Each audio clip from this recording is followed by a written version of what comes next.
opportunities because God has opportunities for us. There's many battles that have to be won.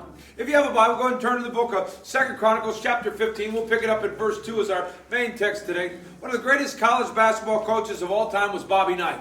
He won some NCAA championships. He went undefeated for an entire season.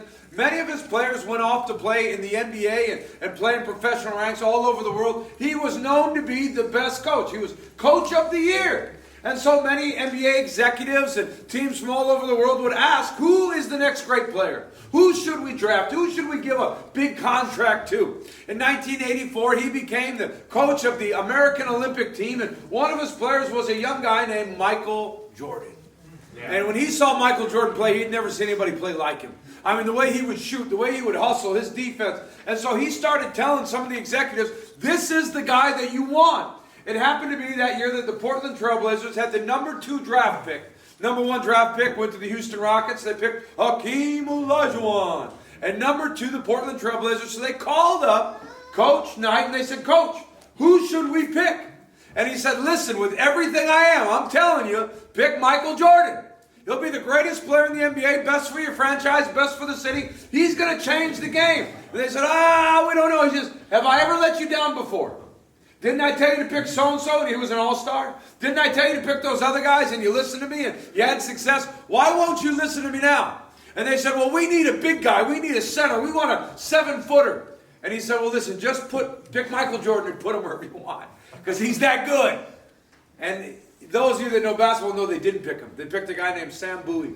You said Sam who? Yeah, my point exactly. You heard of Michael Jordan? Never heard of Sam Bowie. And their team franchise was terrible for many years. Had they picked him, what a difference it would be. And I think to ourselves how we have chosen to be followers of Jesus Christ. And the most important decision you will ever make of your eternal soul, your well-being, depends on that decision. Will you be a follower of Jesus Christ? And if you have so chosen him, then all the smaller decisions you have to make ought to line up behind that one. When you come to the book of 2 Chronicles chapter 15, we see that there's a new king of Israel. His name is Asa. And Asa loves God and he fears God and he's righteous before the Lord. In fact, the Lord gives him 10 years of rest. And there had been many wars in those days. Ever since the days when David and then after him was Solomon. And after Solomon was king was Rehoboam. And we looked at last week when the nation split. And Jeroboam took 10 of the tribes and they became known as the nation of Israel. And they never had one godly king.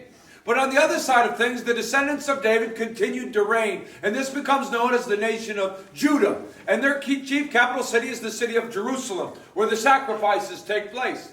And after Rehoboam was Abijah, and after Abijah was Asa. And so Asa is tearing down all the idols, and he's bringing reform to the land and saying, let's turn back to God.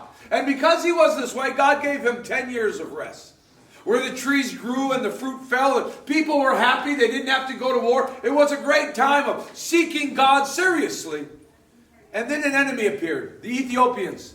They had a 1,000,000-man army. That's the biggest army we see in all the scripture. And he mustered all the men he could. He got a couple 100,000 from Judah and a couple 100,000 from Benjamin. But he's still greatly outnumbered. And so when the battle line comes, it says that he cried out to God. That's what we need to do, isn't it? When we're outnumbered.